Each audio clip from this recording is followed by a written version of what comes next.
जय श्री राधे कृष्ण।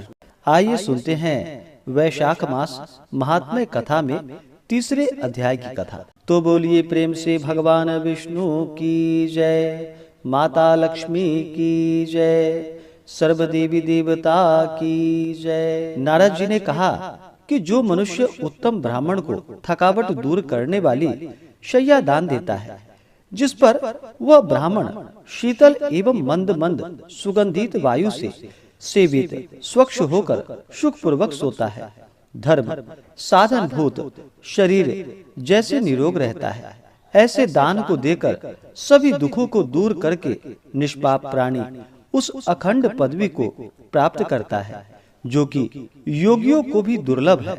धाम से तपे एवं थके हुए ब्राह्मणों को थकावट दूर करने वाली उत्तम शैया दान देकर, हे राजन, दाता कभी भी जन्म मरण एवं बुढ़ापे आदि से पीड़ित नहीं होता। ब्राह्मण जिस शैया को ग्रहण करके आजन्म स्वस्थ चित्त होकर सोता है, उसकी तो बात ही क्या।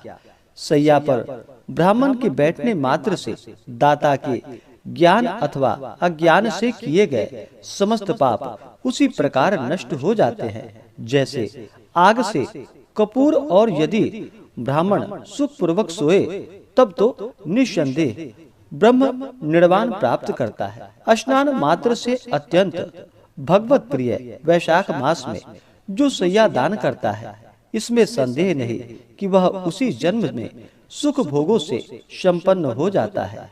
यह निश्चित है कि वह रोग शोक आदि से पीड़ित न होते हुए आयु उत्तम आरोग्य यश प्रतिष्ठा एवं धैर्य को प्राप्त करता है। उसके वंश में 100 पीढ़ियों तक कोई अधार्मिक पुरुष पैदा नहीं होता और वह सभी सांसारिक भोगों को भोग कर अंत में पंच महाभूतों में विलीन हो जाता है। वह सभी पापों से भली भांति छुटकारा पाकर परम पद मोक्ष को प्राप्त करता है। किसी उत्तम ब्राह्मण को जो तकिया दान देता है, जिसके बिना की मनुष्यों को कभी भी सुख की नींद नहीं मिलती, उसके दान से मनुष्य सभी जीवों का आश्रय बनकर जगत का साम्राज्य भोग करता है। हे राजा, अनेक बार सांसारिक सुख भोगों को भोगता एवं धर्म में निष्ठा रखता हुआ 7 जन्म तक सर्वदा विजयी रहता है। उसके बाद अंत में अपने 7 पीढ़ियों के सहित साक्षात ब्रह्म स्वरूप हो जाता है। जो तिनके की अथवा किसी अन्य वस्तुओं की बनी चटाई भी दान देता है, तो उस पर बाल मुकुंद भगवान श्री कृष्णचंद्र स्वयं सोते हैं।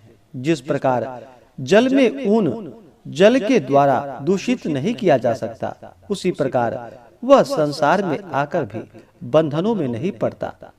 चटाई बैठने एवं सोने में सुविधाजनक होती है, अतः चटाई का देने वाला सभी प्रकार से सुखी रहता है। विश्राम करने अथवा सोने के लिए जो चटाई अथवा कम्बल दान देता है, वह उतने मात्र से ही मुक्त हो जाता है। इसमें कोई विचार नहीं करना चाहिए। नींद से दुख घटता है एवं नींद से ही थकावट दूर होती है, इसमें संदेह नहीं है कि चटाई पर सोने वाले को भी वही नींद मिलती है।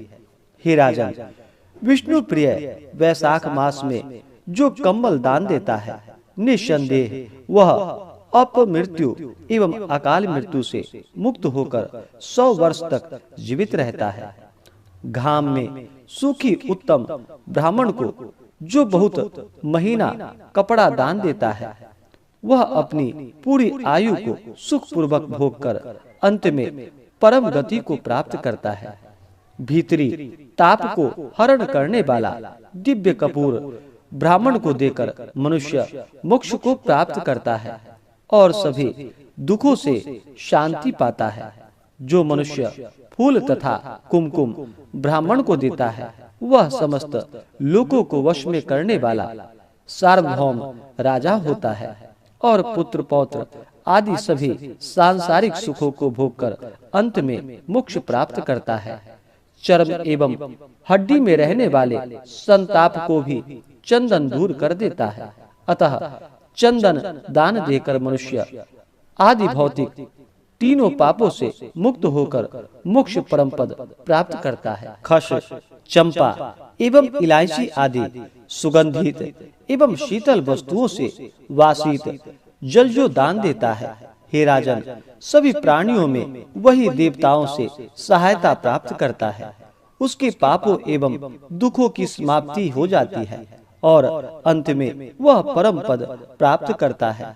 वैशाख मास के धर्मों को जानने वाला जो मनुष्य वैशाख मास में गोरोचन एवं कस्तूरी दान देता है, वह आदिदेविकादि तीनों पापों से छुटकारा पाकर परम पद मोक्ष प्राप्त करता है। और मेष राशि गत सूर्य में जो कपूर से युक्त पान दान देता है, वह सार्वभौम का सुख भोग कर परम पद प्राप्त करता है। वैशाख मास में सेवती, जूही तथा चमेली के फूल अथवा मालाएं दान करता हुआ मनुष्य इस लोक में सार्वभौम रूप पाकर अंत में मोक्ष प्राप्त करता है।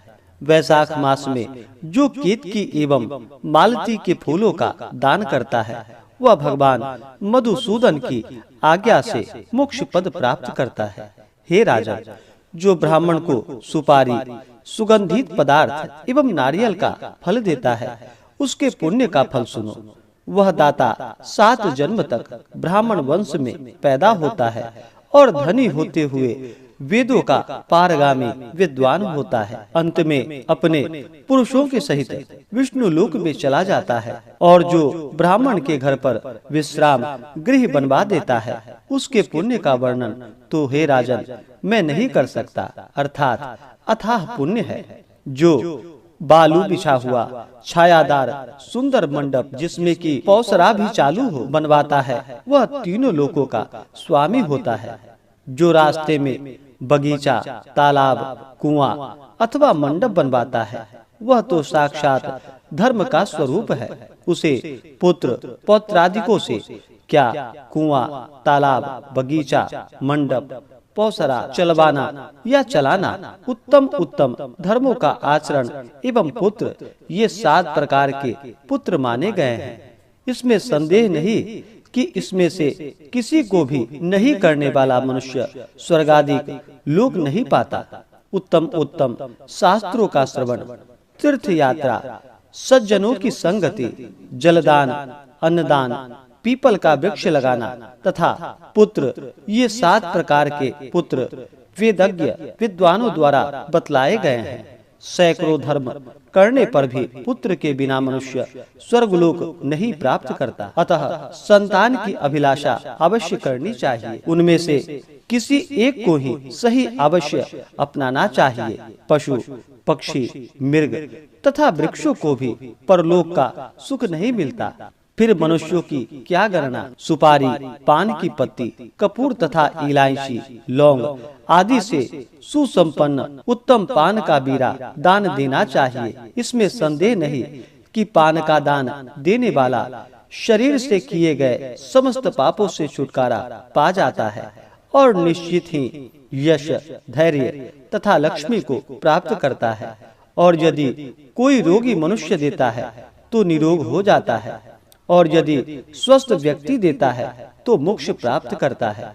वैशाख मास में जो ताप दूर करने वाला मट्ठा दान करता है, वह निस्संदेह इस पृथ्वी पर विद्वान एवं धनी हो जाता है।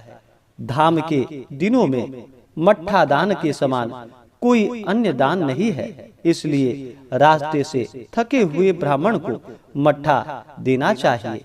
जंबीरी नींबू के सुंदर रस से युक्त तथा स्वच्छ नमक मिला हुआ और रुचि को मिटाने वाला मट्ठा जो दान करता है, वह मोक्ष प्राप्त करता है। ताप की शांति के लिए वैशाख मास में जो दधी खंड दान करता है, उसके पुण्य फल का वर्णन हे राजन मैं नहीं कर सकता। भगवान विष्णु के अत्यंत प्रिय वैशाख मास में जो उत्तम उत्तम चावल दान करता है वह पूर्ण आयु प्राप्त करता है और सभी यज्ञों का फल पाता है। जो गाय का घी जो तेज स्वरूप है ब्राह्मण को देता है वह अश्वमेध यज्ञ का फल भोग कर अंत में भगवान विष्णु के लोक में आनंद करता है। सूर्य के मेष राशि में जाने पर वैशाख मास में गुड़ के साथ जो ककड़ी दान करता है निस्संदेह वह सभी पापों से मुक्त होकर श्वेत द्वीप में वास करता है। और जो दिन के ताप की शांति के लिए सायंकाल ब्राह्मण को ऊख दान देता है उसके पुण्य तो अनंत हैं।